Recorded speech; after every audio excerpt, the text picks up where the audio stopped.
All right, good morning, guys. I wanted to go over my kayak now that I got it ready for the championship. You can see it's pretty much decked out the way I'm going to have it set up for KBF championship down at Kentucky Lake next week. So I wanted to go over, a couple things now since I've had a chance to, paddle this kayak for the last year or so. Go over, standard components that NuCanoe puts out for it, as well as add-ons I've had for this new one. So let's get at it and go through it. So, as you go through the boat, you can see that, some of these features are standard to the boat. Obviously, when you buy a NuCanoe Pursuit, you get the boat itself and then the pinnacle seat. So that's pretty much standard to the boat. But, add-on accessories such as a black pack, because I got the Angler Pro package for it. So you have the black pack, you got a anchor trolley that I installed on here. You got the slider drawer up front, which is nice. It gives you a nice flat surface. You can mount extra stuff on here. Plus, obviously, you have access now to put extra stuff like tools and fishing gear and whatnot inside here. So that's nice to have. It comes standard with horizontal rod holders in here. So obviously, you can put two on each side. One over there or two over here and one on the other side. Those can fit up to 8-9 foot poles. So if you're a musky fisherman or whatnot, you could definitely add longer poles if you wanted to. They got two rod holders in the back that are sealed, which is nice. Anybody that leaves their kayaks outside, it's nice to have this top on to seal water out of it. And then obviously if you get the black pack, you get 3 extra rod holders in the back. So that's pretty much standard to the boat. So let's get in extra stuff that I put in. So I've been posting pictures of the new Elite 9 Ti that I put on.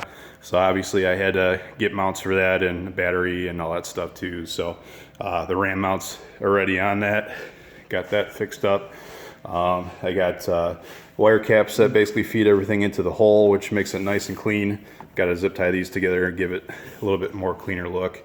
Even have RAM mount brackets that actually are not, obviously standard to the boat, but obviously fit nice around the slider drawer in that. Let's see, I got a GPS puck that I'm putting in. This is the 0.1 GPS puck for the Lowrance, so it gives me my heading and obviously a little bit tighter location when my depth finder is reading GPS. And then if you look inside here, pretty much fed it through the top. And then there's a extra kit that you got to buy that powers the GPS puck, and it gets all wired underneath here. So this drawer actually pulls out, but I'm not gonna do it right this second. But I basically have all the wire tucked inside here, and then I got a lithium-ion battery from Boonedox attached to that. So everything works pretty seamlessly with that, and obviously it's pretty clean. You don't have any wires and stuff on the outside, which is nice. Let's see here. Power this guy up. So I really like this unit, and obviously because it's touchscreen, obviously it's a bigger screen, give me better resolution while on the water and that, so that'll be nice. So obviously you got the transducer for it too. That's on a ram arm, a 2.5 inch ball or a 1.5 inch ball ram arm that goes off the side. I ran that in the past instead of doing a scupper mount, just because it seems like it's easier, and obviously with the space underneath the hole in that, you may or may not be able to tuck that big transducer underneath there. So this seems to work out pretty easily for me. Let's see what else. Another standard feature for the slider drawer that I didn't mention is the Bullwinkle. I can put my hog trough in here, and obviously these cutouts on here allow me to lay my rod tips down, so I can have rod staged in front of me, which is nice to have. What else? Big thing too, obviously the guys noticed, I got the Torqeedo 403 motor set up on my kayak, so I guess that's one of the bigger features here. So obviously since NuCanoe doesn't have rudder control on their boat, I kind of had to rig up my own system, which actually worked out pretty well. It's a Smart Track system that I bought from ACK, and then I just made my own brackets for this and painted them, so those actually fit really nicely into the gear tracks with some Yakattack mounts. So I mean they're solid, they're not going to move anywhere. but it makes it really easy for me to install, just because NuCanoe has the gear tracks that run the whole length of the boat. So the rest of it is running the cable to the back. So I have tie-offs that are made by Yakattack that I basically zip tied the cable to. This is just bike cable sheathing, brake cable sheathing. So it goes in 1, 2 in front of the seat. So you can go back here. 3 to the back of the seat here. And it comes to the top rail here. Feeds through that already existing pad eye, and it goes all the way back to the motor itself. So it's nice because then I can have steering just from my feet, and I can fish as I'm going along, which is really nice to have. And obviously these are fully adjustable too, so you can move the foot pedals forward and back if you need to. Obviously I got Yakattack mounts, these orange mounts on either side. 2 for the throttle for the 403 motor. I got the 403 motor battery tucked in behind my Boonedox back here. And then got one on the other side here as well. It was just able to fit in one Roto-Grip paddle holder for my new Bending Branches Angler Pro Carbon. The paddle is awesome. I mean, it's super light from what I had from the original Pro Angler, which is awesome. So, you know, definitely try one out if you're looking at get one. Let's see what else.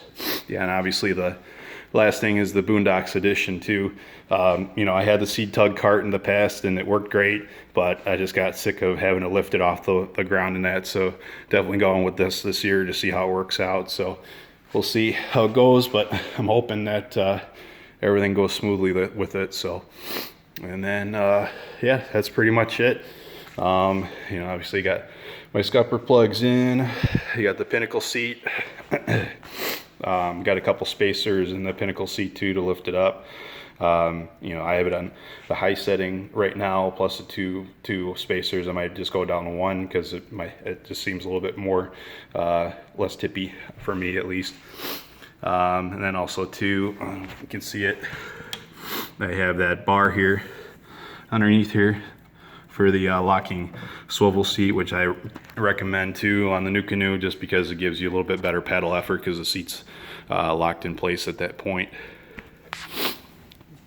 So yeah, if you guys got any questions, let me know. Mount for the 403 too that I made.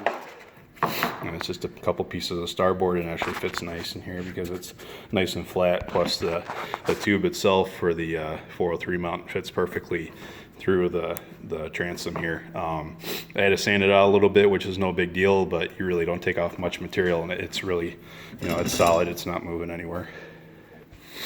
Let's see. What else?